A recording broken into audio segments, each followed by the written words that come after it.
हिंदी का एक अध्याय लेकर के आया हूँ। और जैसा कि आपको पता है कि आपके 10वीं क्लास के अंदर हिंदी की 2 किताबें हैं। एक किताब है कृतिका, एक किताब कृतिका है और दूसरी है क्षितिज। 2 किताबें हैं और 2 में से आज अपन ये क्षितिज किताब पढ़ रहे हैं। अब क्षितिज के अंदर भी 2 भाग हैं। कौन कौन से 2 भाग हैं? एक तो है काव्य खंड और एक है गद्य खंड। 2 भाग में क्या है? काव्य खंड के अंदर दोहे और कविता वगैरह के जो भी पाठ है वो सारे पाठ काव्य खंड के अंदर आए हुए हैं, जो कि निमान ये सारी चीज़ आती है वो हिंदी के गद्य खंड के अंदर आती है। अब गद्य खंड में भी पहला पाठ है नेताजी का चश्मा। पहला पाठ कौन सा है? नेताजी का चश्मा। अब हिंदी में जो भी जितने भी पाठ है उस पाठ के भी 3 पाठ किए हुए हैं। पहला है कवि परिचय। जो भी पाठ शुरू होता है उसके अंदर जिस व्यक्ति ने लिखा है उसके बारे में, उसका जन्म, उसकी मृत्यु, उसके जीवन, उसकी शिक्षा, या उनको क्या पुरस्कार मिला और उन्होंने कौन कौन सी कृतियाँ वगैरह लिखी, ये सारा चीज़ आती है जीवन परिचय के अंदर। दूसरा आता है कि उनके द्वारा लिखे गए जो भी उपन्यास है, चाहे कहानी है, चाहे पुरस्कार है, उनको बताया। और तीसरे के अंदर आता है पाठ का सारांश।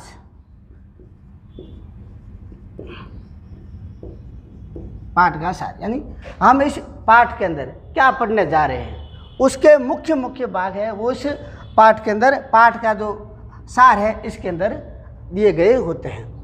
अब नेताजी का चश्मा पाठ है।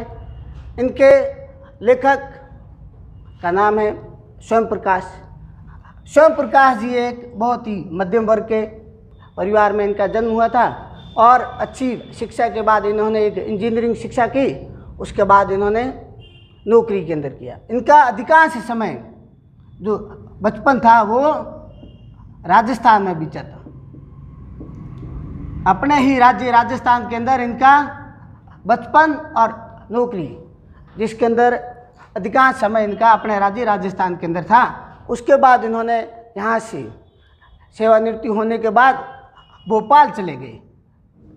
भोपाल के अंदर उन्होंने अपना जो अंतिम जीवन था वो भोपाल के अंदर इन्होंने बिताया।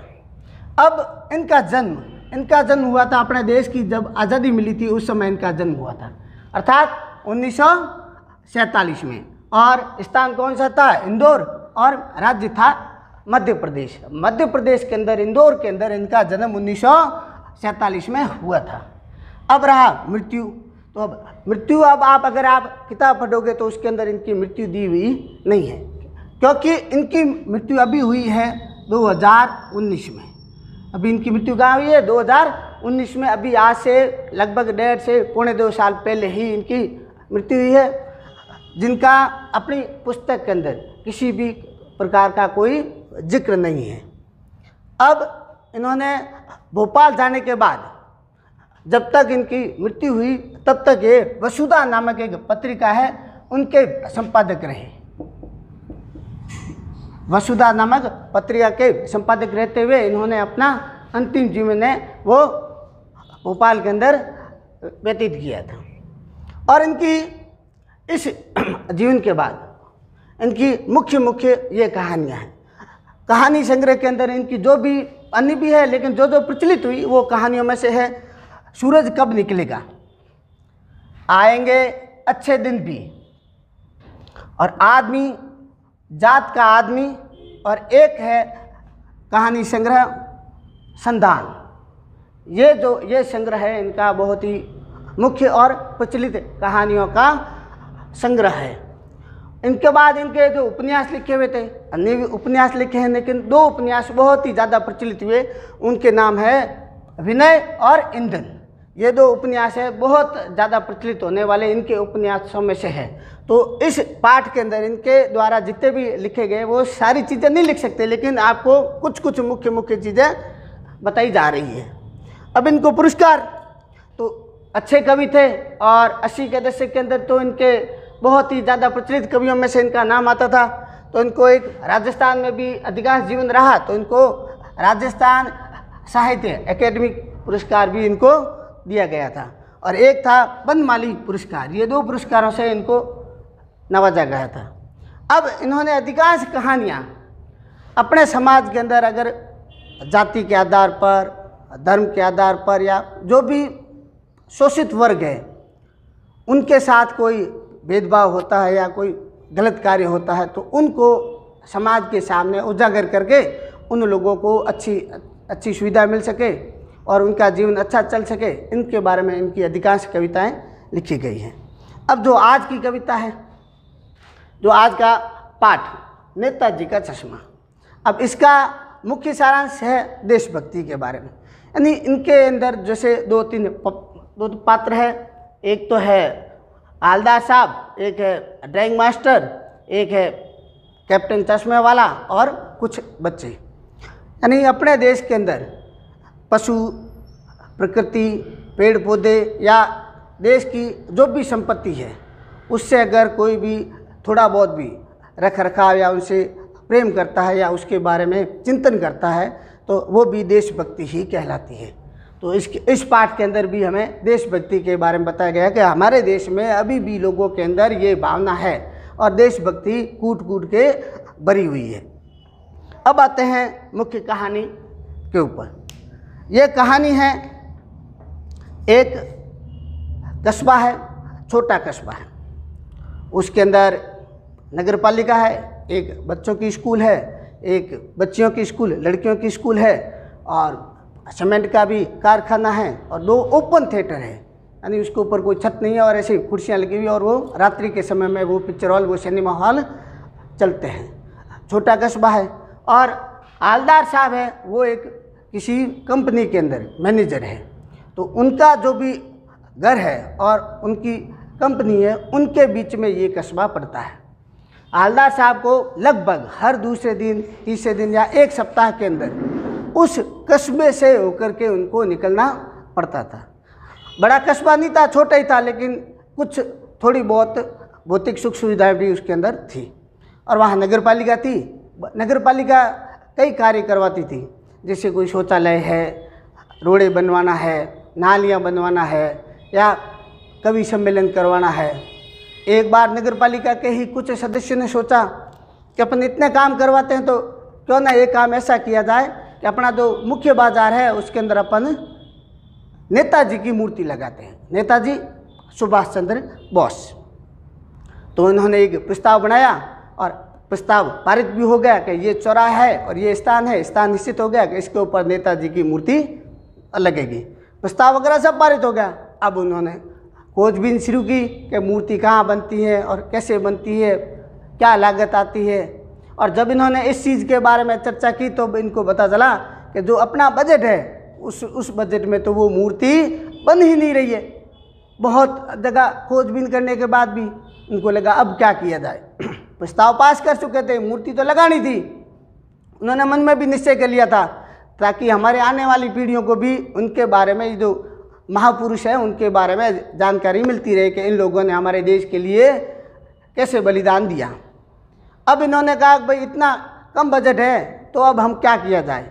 तो क्या भाई यहाँ का जो कोई लोकल व्यक्ति है, कोई लोकल कारीगर है, तो उसको दे दिया जाए, ताकि वो कम पैसे में भी अपना ये मूर्ति बनाने का काम कर लेगा। अब खोजबीन हुई, 1-2 कारीगर मिल भी गया, लेकिन अब वो कह रहा है कि भाई मुझे तो कोई चित्र बताए, कोई चित्र बताएगा तो फिर मैं ये मूर्ति बना सकता हूँ। तो अब उसी स्कूल के अंदर एक ड्राइंग मास्टर थे चित्रकला के, शायद नाम उनका मोतीलाल जी था। उनको ये काम दिया गया कि भाई आपको है, ये व्यक्ति है, इसके साथ में मिल करके आपको 1 महीने के भीतर ये मूर्ति बनानी है। अध्यापक जी ने भी हाँ बोल दिया। उनके अंदर भी देशभक्ति का जज्बा था। उनको लगा कि ये मौका मुझे पहली बार मिला है और इस मौके को मुझे भी नहीं छोड़ना चाहिए। तो उन्होंने भी एक बहुत ही अच्छा चित्र बनाया, और एक लोकल कोई भी कारीगर था, मूर्तिकार था, उसके साथ में बैठ करके उन्होंने मूर्ति बनाने का काम शुरू किया। मूर्ति बन भी गई 1 महीने के अंदर, और बिल्कुल एकदम अप टू डेट, ऐसे फौजी की ड्रेस के अंदर नेताजी ऊपर टोपी पहने हुए, ऐसे बिल्कुल ऐसे लग रहे थे जैसे अभी सेना में से आए, सजीव चित्रण होता है ना, वैसा जैसा व्यक्ति दिखता है सजीव, वैसी ऐसी मूर्ति 2 फीट हाइट के अंदर, यहाँ तक कि जो चेस्ट है यहाँ तक की मूर्ति वो उन्होंने बना दी। मूर्ति बना भी दी, पर मूर्ति में एक हो गई गड़बड़ कि मूर्ति के अंदर चश्मा नहीं बना। वो मूर्ति बिना चश्मे की, हमने भी आज दिन तक देखा है, कभी भी नेताजी का कहीं पर भी फोटो या मूर्ति देखी हो तो वो बिना चश्मे की कभी नहीं होती। अब इन्होंने मूर्ति बना दी लेकिन चश्मा नहीं बना। उसके बावजूद भी नगर पालिका वालों ने उसको लिया और क्या 1 महीने का ही समय था और उसको मूर्ति को उस जो स्थान उन्होंने निश्चित किया था उसके ऊपर मूर्ति लगा दी। मूर्ति लगा दी लेकिन मूर्ति बिना चश्मे की थी। अब अपना जो ये पाठ है वो पाठ आज अब यहाँ से शुरू हो रहा है कि नेताजी का चश्मा। मूर्ति लग गई, शहर वाले अपना अपना ऐसे ही, जो कस्बे वाले थे ऐसा ही काम कर रहे थे, लेकिन हालदार साहब है जो कि उसमें से हमेशा निकलते थे। इतने दिन मूर्ति नहीं थी, वो निकल जाते थे, लेकिन आज वो निकले तो उन्होंने देखा कि चौराहे के ऊपर मूर्ति तो लगी हुई है लेकिन मूर्ति के ऊपर चश्मा जो पत्थर का बना होता है वो नहीं था। ऐसा ही जो ओरिजिनल चश्मा होता है प्लास्टिक का कोई बड़ी फ्रेम वाला, वो चश्मा उनके लगा हुआ था। तो उन्होंने मन में सोचा कोई बात नहीं, इन लोगों के अंदर इतनी तो देशभक्ति है कि ये महापुरुषों का अपमान नहीं सहन कर सकते। हो सकता है मूर्तिकार ने चश्मा बनाते समय टूट गया हो मूर्ति अच्छी तरह से, या उसको बनानी भी नहीं आ रही हो कि भाई ये मैं फ्रेम कैसे बनाऊं, तो इस हिसाब से चश्मा नहीं बना होगा। लेकिन यहाँ के लोग हैं देशभक्ति वाले के उन्होंने इस मूर्ति का अपमान नहीं होने दिया। मूर्ति अगर लग भी गई तो भी इन्होंने अपने हाथ से एक ऐसा चश्मा पहना दिया। अब एक दिन निकले, अगले दिन निकले तो वहाँ से जो एक दिन तो पहले जो चश्मा लगा हुआ था वो चश्मा वो नहीं था, उसकी जगह एक दूसरा चश्मा लगा हुआ था, वो पतली तार वाला रेसा। तो वो भी सोच रहे थे कि यार कल तो एक ऐसा चश्मा था और आज फिर दूसरा चश्मा हो गया। चलो कोई बात नहीं, गांव वालों ने या कस्बे वालों ने इनको बिना चश्मे तो नहीं छोड़ा, चश्मा तो लगाए हुए रखा। तीसरे दिन और निकले, तीसरे दिन और नया चश्मा, एक पतली डंडी वाला चश्मा। तो वो भी बड़े ही आश्चर्यचकित हुए। और उस मूर्तिकार के पास ही, मूर्ति के पास एक पान की दुकान थी और हालदार साहब को पान खाने का भी शौक़ था। तो उन्होंने ड्राइवर से कहा कि भाई तू रुक जा, अपने यहाँ पान खाते हैं। पान खा रहे थे तो जैसे जैसे निकल रहे थे तो वैसे उन्होंने अलग अलग चश्मे देखे, कभी छोटे थे कभी बड़े थे, कभी कोई ब्लैक फ्रेम थी मोटी वाली, कभी तार वाली पतली फ्रेम थी, कभी गोल कास थार। तो आखिर पान वाले से पूछा कि भाई मूर्ति भी लगा दी पर इसका चश्मा कहाँ गया? तो कि भाई मास्टर ने नहीं बनाया। उसने क्या का जवाब दिया? मास्टर ने नहीं बनाया। एक तो उसके मुंह के अंदर पान भरा हुआ था और एक काला और एक पेट बड़ा हुआ और मन ही मन वो हंस रहा था। अब पान के पीछे वो ऐसे खुल के तो हंस नहीं सकता, तो वो आंखें और उसकी हंस रहा था तो पेट भी उसके साथ में से कूद रहा था, ऐसे लग रहा है कि इसका पेट भी हंस रहा है। और उसने एक पीछे मुंह किया और पीक थूकी। उसके बाद उन्होंने उसको उत्तर देना शुरू किया कि भाई ये तो मास्टर बनाना भूल गया। तो कि भाई ये चश्मा कौन लगाता है? तो उसने कहा भाई कैप्टन लगाता है। पान वाले ने क्या कहा? कैप्टन लगाता है। तो इन्होंने भी सोचा हवलदार साहब ने कि भाई कैप्टन कोई रिटायर्ड फौजी होगा या फिर हो सकता है नेताजी के साथ में उसने कोई काम किया होगा देश की आज़ादी के लिए, या देशभक्त व्यक्ति है, फौज या पुलिस में से आया होगा तभी उसका नाम कैप्टन है। उन्होंने अपने मन के अंदर ये ऐसा विचार बनाया। तो भाई कैप्टन लगाता है। तो उन्होंने कहा भाई तो क्या ये उनके साथ में था? पान वाला क्या है बोलने में भी कि उसके मुंह के अंदर तो पान भरा हुआ था, बड़ा ही मुश्किल से बोल पा रहा था, तो आधा अधूरा उत्तर देता था। तो क्या नहीं, तो देश के अंदर किसी सेना वगैरह के साथ में कोई उच्च पद पे था जिसके कारण उसका नाम कैप्टन रखा गया? तो क्या नहीं। तो क्या वो तो लंगड़ा व्यक्ति है क्या? लंगड़ा व्यक्ति को कौन फौज में डालेगा क्या? वो आ रहा है, देखो वो सामने आ रहा है। तो हवलदार साहब ने भी उधर देखा तो एक बुजुर्ग व्यक्ति आ रहा था, दुबला पतला व्यक्ति, उसके एक पैर कटा हुआ था और सिर के ऊपर गांधी वाली टोपी पहनी हुई थी, हाथ में सूटकेस जो पुराना होता है, जैसे अपन उसको अटैची बोलते थे, ऐसी लिया हुआ, और एक बांस था, बांस के ऊपर एक ऐसी उसके तख्ती बनी हुई थी, ऐसा बांस था, इसके ऊपर एक ऐसी तख्ती बनी हुई थी, और इसके ऊपर ऐसे चश्मे उसके लगे हुए थे, ऐसे चश्मे लगे हुए थे। बांस हाथ में रखता और सूटकेस, और जो कोई भी दुकान बंद होती उसके आगे वो खड़ा हो जाता, और प्रतिदिन 1 या 2 चश्मा जैसा भी बिकता था तो उसका रोज़गार वैसे चलता था, और वही व्यक्ति यहाँ आकर के चश्मे लगाता था। तो हवलदार साहब ने भी सोचा कि ये इतना गरीब आदमी है और ये फ्रेम लगा देता है, लेकिन हो सकता है कोई ग्राहक को, जो नेताजी को जो फ्रेम लगाई थी वो किसी को पसंद आ गई हो, तो वो निकाल करके वो तो बेच देता है, उसकी जगह दूसरी फ्रेम लगा देता है, तो भी कोई बात नहीं, लगाता तो है। बिना चश्मे के तो नेताजी को इन्होंने कभी भी नहीं रखा। इतना तो इसके अंदर देश प्रेम और देश के प्रति इसका जज्बा है। इस बात के लिए वो मन ही मन प्रसन्न होते हैं, और पान खा करके उसको पैसे दे करके वो वहाँ से रवाना हो जाते हैं। ऐसे चलता रहता है। 2 साल तक हवलदार साहब ऐसे ही निकलते रहते हैं। 2 साल बाद उन्होंने एक दिन देखा कि वहाँ से वो निकल रहे थे तो मूर्ति के ऊपर चश्मा नहीं था। 2 साल तक उन्होंने हमेशा प्रतिदिन अलग अलग चश्मे देखते रहे, और मन में विचार भी करते रहे कि नहीं, अपने देश के अंदर अभी भी लोगों के अंदर देशभक्ति भरी हुई है, देशभक्ति की भावना है, और देश के लिए लोग हमेशा तैयार रहते हैं, देश का अपमान कभी सहन नहीं कर पाते हैं। लेकिन 2 साल बाद अचानक देखा वहाँ से निकले, क्योंकि वो तो वहाँ से निकलते थे तो उनकी तो ये दिनचर्या बन गई थी कि मूर्ति को तो देखो ही देखो। एक दिन देखा तो मूर्ति के ऊपर चश्मा नहीं था, तो उनको तो थोड़ी बहुत तो वैसे मन के अंदर गुस्सा भी आया कि ये कैसा कस्बा है, इतना अपने नेताजी का इतना अपमान, जिन्होंने अपना पूरा जीवन इस देश की आज़ादी के लिए दे दिया, उनका ऐसा अपमान कैसे होगा। लेकिन उस दिन तो क्या हुआ, पान की दुकान भी बंद थी और चौराहे के ऊपर अधिकांश दुकानें थी वो भी बंद थी। तो फिर हवलदार साहब उस दिन तो वहाँ से निकल गए, और 2-3 दिन बाद वहाँ से निकले तो और चश्मा नहीं था, लेकिन पान की दुकान खुली थी। तो वो वहाँ रुके और पान के लिए उसको बोला, और फिर वही था मोटा व्यक्ति, वो बैठा हुआ था, तो उसको इन्होंने पूछ लिया कि भाई आज चश्मा नहीं है, नेताजी का चश्मा कहाँ गया। फिर उसके तो मुंह में तो पान भरा हुआ था, और फिर वो आंखों से मुंह से ऐसे हंसना हुआ, और पेट भी उसका हंस रहा था, और उसने पीछे थूकी और उनको जवाब दिया। क्या जवाब दिया कि भाई कैप्टन मर गया।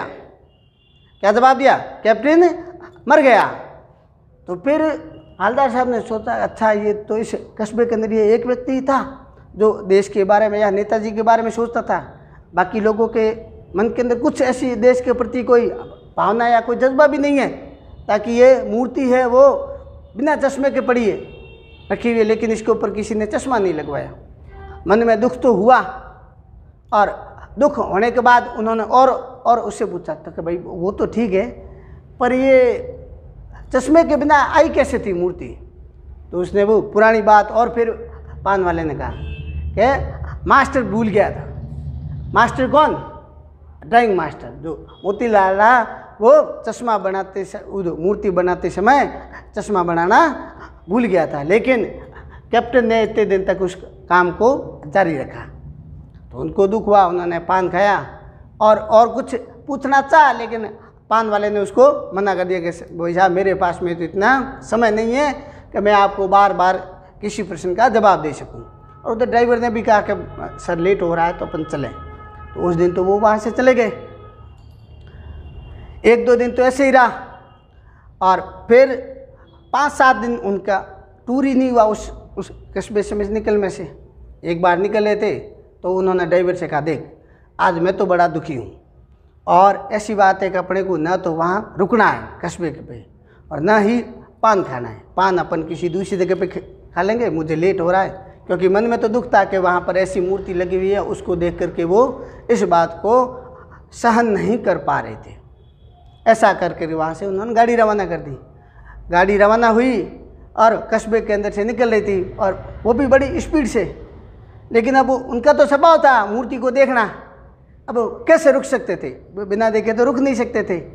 जैसे ही आई मूर्ति तो उनकी तो नज़र अपने आप ही मूर्ति की तरफ चली गई, और मूर्ति की तरफ जाते ही उन्होंने उसके ऊपर एक चश्मा देखा, और चश्मा देखते ही उन्होंने ड्राइवर से कहा गया रोको गाड़ी। अब वो इतनी स्पीड में थी और ड्राइवर ने अचानक ही ब्रेक लगाए तो उसकी आवाज़ भी आई, और आसपास के भी लोग भी देखने लगे कि भाई ये क्या हुआ, अचानक ऐसे कैसे गाड़ी रुकी। और गाड़ी रुकती उससे पहले तो हवलदार साहब अपनी जीप से उतर करके और मूर्ति के पास जाकर के ऐसे अटेंशन में एकदम सीधे खड़े हो जाते हैं, और क्या देखते हैं, और देखते हैं कि उसके अंदर एक सरकंडे से, अब सरकंडा क्या है, लकड़ी होती है, उसका चश्मा बना हुआ था, जो कि छोटे बच्चे कई बार बनाते हैं। छोटे बच्चे एक दो को अपने कोई फेविकॉल वगैरह से कोई लकड़ियाँ चिपका करके, क्योंकि वो थोड़ी मुलायम होती है तो उसको मोड़ने में भी आसानी होती है। तो उस लकड़ी से बना हुआ जो चश्मा था वो इनके पहने हुआ था, और ये देख करके उनकी आंखों में आंसू आए। आंसू इसलिए आए कि उनको ऐसा लगा कि भाई नहीं, अपने इसके अंदर भी अब भले कैप्टन की मृत्यु हो गई हो, लेकिन आज भी ऐसे भी बच्चे हैं हमारे देश के अंदर, ऐसे भी अभी एक पौध तैयार हो रही है बच्चों की, जिसके अंदर देशभक्ति का अभी भी जज्बा है, और वे अपने जो भी देश के स्वतंत्रता सेनानी हैं उनका अपमान वो अभी भी सहन नहीं कर पा रहे हैं। इसी के लिए उन्होंने, ऐसे छोटे बच्चों ने अपने, उनके पास पैसे नहीं होते हैं तो उन्होंने लकड़ी के माध्यम से एक चश्मा बनाया और नेताजी को पहना दिया।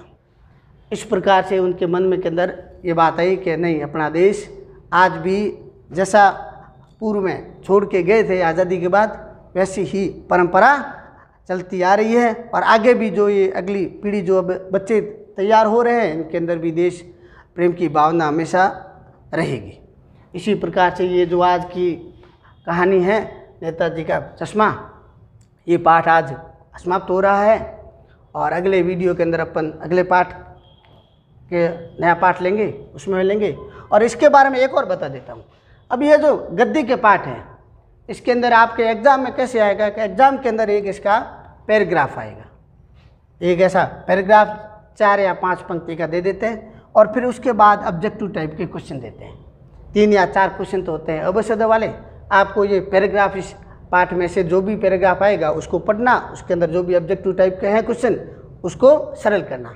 1 या 2 क्वेश्चन एक पंक्ति या एक लाइन का भी आता है, उसको भी लेकर के आपको सरल करना होता है। नमस्कार।